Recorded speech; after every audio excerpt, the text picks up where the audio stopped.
ನಮಸ್ಕಾರ ವೀಕ್ಷಕರೇ, ಇವತ್ತು ನಮ್ಮ ಮನೆಯವರು ಹೆಲ್ದಿ ಪಿಜ್ಜಾ ಮಾಡ್ತಾ ಇದ್ದಾರೆ. ಅದನ್ನ ರೆಸಿಪಿ ಹೇಗೆ ಮಾಡೋದು, ಏನೇನು ಹಾಕಬೇಕು, ಏನೇನು ಇಂಗ್ರೀಡಿಯೆಂಟ್ಸ್ ಬೇಕು, ಅದಕ್ಕೆ ಏನೇನು ತರಕಾರಿ ಬೇಕು, ಅದನ್ನೆಲ್ಲ ನಿಮಗೆ ಒಂದು ಶಾರ್ಟ್ ವಿಡಿಯೋಲ್ಲೇ ತೋರಿಸೋ ಪ್ರಯತ್ನ ಮಾಡ್ತಾ ಇದ್ದೀವಿ. So let's try and explore. ಇಲ್ಲಿ ಸದ್ಯ ತಟ್ಟೆಯಲ್ಲಿ ಏನೇನು ಇದೆ, ಸೊ ಇದೆಲ್ಲ ಬೇಕಾಗಿರೋ ಸಾಮಗ್ರಿಗಳು. ಕಾರ್ನ್ ಬೇಕಾಗಿದೆ, ಕ್ಯಾಪ್ಸಿಕಮ್ ಬೇಕು ಸ್ವಲ್ಪ, ಮತ್ತು ಈರುಳ್ಳಿ ರುಚಿಗೆ ತಕ್ಕಷ್ಟು, ದೆನ್ ಕ್ಯಾರೆಟ್, ಟೊಮ್ಯಾಟೊ, ಮತ್ತು ಈ 2 ಚಿಲ್ಲಿ ಫ್ಲೇಕ್ಸ್ ಮತ್ತು ಒರಿಗಾನೋ 2 ಹೊರಗಡೆಯಿಂದ ಕೊಂಡ್ಕೊಂಡ್ಬಂದ್ವಿ. ಸೊ ಅದು ಬೇಕಾಗುತ್ತೆ. Let's go to the kitchen. ಹೆಂಗೆ ನಡೆಯುತ್ತೆ ಅಂತ ನೋಡೋಣ. ಇದು ಯಾರ್ಯಾರು ತಿನ್ಬೋದು ಮೇಡಮ್ ಪಿಜ್ಜಾ? ಎಲ್ಲ ಏಜ್ ವರ್ಗದವರು, ಎಲ್ಲ ಏಜ್ ಮಕ್ಕಳು, ವಯಸ್ಸಾದವರು. ಯಾಕಂದ್ರೆ ಇದು ಮೈದಾಯಿಂದ ಮಾಡಿಲ್ಲ. ಮೇನ್ ಮೈದಾ ಅಂದ್ರೆ ಅದು ವೇಸ್ಟ್ ಪ್ರಾಡಕ್ಟ್, ಬಿಸಾಕೋದೇ ನಿಮಗೆ ಮೈದಾ ಅಂತ ಮಾಡ್ಕೊಡ್ತಾರೆ. ಇದು ಹೆಸರು ಬೇಳೆ ಹಾಕಿರೋದ್ರಿಂದ ಬಾಡಿಗೂ ತಂಪು, ಹೆಲ್ದಿಗೂ ಒಳ್ಳೆಯದು. ಹಾಗಾಗಿ ಇದನ್ನ ಬೇಸ್ನ ಮೂಂಗ್ ದಾಲ್ ಮತ್ತೆ ಅವಲಕ್ಕಿ ಸ್ವಲ್ಪ ನೆನೆ ಹಾಕಿ ರುಬ್ಕೊಂಡು ಮಾಡ್ಕೊಂಡ್ಬಿಟ್ರೆ ಆಯ್ತು.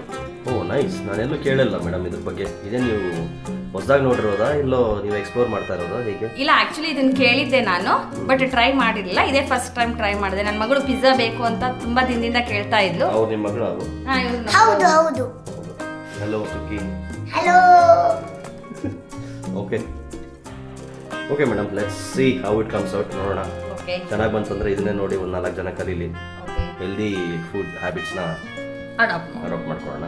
Okay, thank you. ತೋರಿಸ್ತೀರಾ ನಮಗೆ ಹೇಗಾಗಿದೆ ಇವಾಗ? ಇಲ್ಲ, ಸ್ವಲ್ಪ ಅದು ಚೀಸ್ ಎಲ್ಲ ಮೆಲ್ಟ್ ಆಗಬೇಕು. ಹೌದಾ? ಚೀಸ್ ಅನ್ಹೆಲ್ದಿ ಅಂತ ಗೊತ್ತು, ಬಟ್ ಅಕೇಶನಲಿ ತಿನ್ನೋದ್ರಿಂದ ಏನೂ ಆಗಲ್ಲ. ರೆಗ್ಯುಲರ್ ಆಗಿ ತಿಂತಾ ಬಂದ್ರೆ ಅದು ಅನ್ಹೆಲ್ದಿ. ಹೌದು, ಡೈಲಿ ಎಲ್ಲ ಡೈಲಿ ಏನಿಲ್ಲ. ಇದು ನಾವು ಅಕೇಶನಲಿ ಮಾಡಿ 15 days ಒಂದ್ಸಲ ಬೇಡ 1 monthಗೋಸ್ಕರ ಮಾಡ್ತಾರೆ. ಇದು ಮೇನ್ಲಿ ಏಜ್ ಆದವರಿಗೆ, ಮಕ್ಕಳಿಗೋಸ್ಕರ ಇದು ಪಿಜ್ಜಾ ತಿನ್ಬೇಕು ಅನ್ನೋ ಕ್ರೇವಿಂಗ್ ಇರೋರಿಗೆ. We can suggest to them ಅಲ್ವಾ? Let's see how it goes. Pizza ತುಂಬಾ ಯಮ್ಮಿ ಆಗಿ, ಚೆನ್ನಾಗಿ, ಜ್ಯೂಸಿ ಆಗಿದೆ. ಹೋಮ್ ಮೇಡ್ ಪಿಜ್ಜಾ ನೋಡಿ. ಇದು ಎಲ್ಲೂ ತಂದಿದ್ದಲ್ಲ. ಅದೇ ಡಾಮಿನೋಸ್ ಹತ್ರ ಹೋದ್ರೆ ನಿಮಗೆ ಮಿನಿಮಮ್ 500 to 600 ಆಗುತ್ತೆ ಒಂದು ಮೀಡಿಯಂ ಸೈಜ್ ಪಿಜ್ಜಾಗೆ. ಇದಕ್ಕೆಲ್ಲ ಇಂಗ್ರೀಡಿಯೆಂಟ್ಸ್ ಎಲ್ಲ ಎಷ್ಟಾಯ್ತು ಮೇಡಮ್ ನಿಮಗೆ ಆಲ್ಮೋಸ್ಟ್ ಇದಂತ ನೋಡಿದ್ರೆ? Almost ketchup and oregano and chilli flakes ಎಲ್ಲ ಸೇರಿಸಿ ಒಂದು 200 ಆಗುತ್ತೆ. ಬಟ್ ಅದೆಲ್ಲ ಒನ್ ಟೈಮ್ ಇನ್ವೆಸ್ಟ್ಮೆಂಟ್ ಅಲ್ವಾ? ಒಂದ್ ಸರಿ ತಂದ್ರೆ ಆಲ್ಮೋಸ್ಟ್ ಅಲ್ಲಿ ನೀವು ಎಷ್ಟು 4-5 ಸತಿ ಮಾಡ್ಬೋದ್ರಾ? 4-5 ಸರಿ ಅಲ್ಲ ಸರ್, ಎಷ್ಟು ಸರಿ ಬೇಕಾದ್ರೂ ಒಂದು 8 ಸರಿ 10 ಸರಿ ಮಾಡ್ಬೋದು. ಚಿಲ್ಲಿ ಫ್ಲೇಕ್ಸ್ ಎಲ್ಲ ಅವ್ರವ್ರ ಕ್ವಾಂಟಿಟಿ ಮೇಲೆ ಹಾಕೋತಾರಲ್ವಾ, ಅದಕ್ಕೆ ಸಣ್ಣ ಬಾಟ್ಲು ತರಿಸಿದೀನಿ. ಆರಾಮ್ ಮಾಡ್ಕೋಬಹುದು ಸರ್, ಒಂದು 7-8 ಸರಿ ಮಾಡ್ಕೋಬಹುದು. ಹೌದಾ? Okay, nice. ಅದೇ ನೀವು ಹೊರಗಡೆ ಹೋದ್ರೆ ಮೇನ್ ಸರ್ ದುಡ್ಡಿಗಿನ ಆಕ್ಚುಲಿ ಇದು healthy. Okay, health is important. Health is important. ಅದೊಂದು ಸ್ವಲ್ಪ ಕಿತ್ವಿ ಮಾಡ್ತಾ ಇರೋದು, ಇಗ್ನೋರ್ ಮಾಡಿ. ನೋಡಿ, ಈಗೆಲ್ಲ ರೆಡಿ ಆಗಿದೆ. Smell good. ಬರ್ತಾ ಇದೆ ಮೇಡಮ್ ಸ್ವಲ್ಪ ಸ್ಮೆಲ್. ಇನ್ನು ಸ್ವಲ್ಪ ಆದ್ರೆ ಆಯ್ತು ಅಷ್ಟೇ. ಇನ್ನು ಸ್ವಲ್ಪ ಚೀಸ್ ಎಲ್ಲ ಇದಾಗ್ಬಿಟ್ಟು ಫುಲ್ ಎಲ್ಲ ಸ್ಪ್ರೆಡ್ ಆಗುತ್ತೆ. ಅದು ಹೌದಾ? ಅದಾದ್ರೆ ಆಯ್ತು. ಓಕೆ ಫ್ರೆಂಡ್ಸ್, ಒಂದ್ಸತಿ ರೆಡಿ ಆದ್ಮೇಲೆ will come back and C how it is. ನೋಡಿ ಫ್ರೆಂಡ್ಸ್, ಆವಾಗಲೇ ನಿಮ್ಗೆ ತೋರಿಸಿದ್ವಲ್ಲ ದ್ಯಾಟ್ ಪಿಜ್ಜಾ. ಇದು ರೆಡಿ ಆಗಿದೆ. ಇವಾಗ ಇಟ್ಸ್ ರೆಡಿ ಟು ಈಟ್. ತಿನ್ನಲಿಕ್ಕೆ ರೆಡಿ ಆಗಿದೆ. ಇವಾಗ ಕಟ್ ಮಾಡಿಕೊಂಡು ಸವಿತಾ ಇರೋದು ಅಷ್ಟೇ ಕೆಲಸ. ತಿಂದಮೇಲೆ will see the review also, ಹೆಂಗಿದೆ ಅಂತ ನೋಡೋಣ. ಹೆಂಗಿದೆ ಮೇಡಮ್ ಇದು? ಚೆನ್ನಾಗಿದೆ ಸರ್. ತುಂಬ ಚೆನ್ನಾಗಿದೆನಾ? ತುಂಬಾ ಚೆನ್ನಾಗಿದೆ. ಟೇಸ್ಟ್ ಹೆಂಗಿದೆ? ಸೂಪರ್ ಆಗಿದೆ. ನೀವು ಹೊರಗಡೆ ಡಾಮಿನೋಸ್ ತಿಂತಿರಲ್ಲ, ಅದು ಚೆನ್ನಾಗಿದೆನಾ ಇದು ಚೆನ್ನಾಗಿದೆನಾ?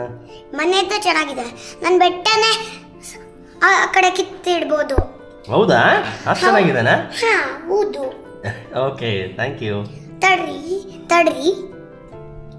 ಆಮೇಲೆ ನಮ್ಮ ಅಮ್ಮನ ಕೈ ರುಚಿಯಿಂದ ನನಗೆ ತುಂಬಾ ಇಷ್ಟ. ಯಾಕಂದ್ರೆ ನಮ್ಮ ಅಮ್ಮನ ಕೈಯಲ್ಲಿ ಪವರ್ ಇರುತ್ತಲ್ಲ, ಅದಕ್ಕೆ ತುಂಬಾ ಇಷ್ಟ. ಹೌದಾ? ನನ್ನ ಲಂಚ್ ಬಾಕ್ಸ್ ಎಲ್ಲ ಪ್ಯಾಕ್ ಮಾಡ್ತಾರಲ್ಲ, ತುಂಬಾ ಪ್ರೀತಿ. Thank you. Thanks for watching till now. Stay tune.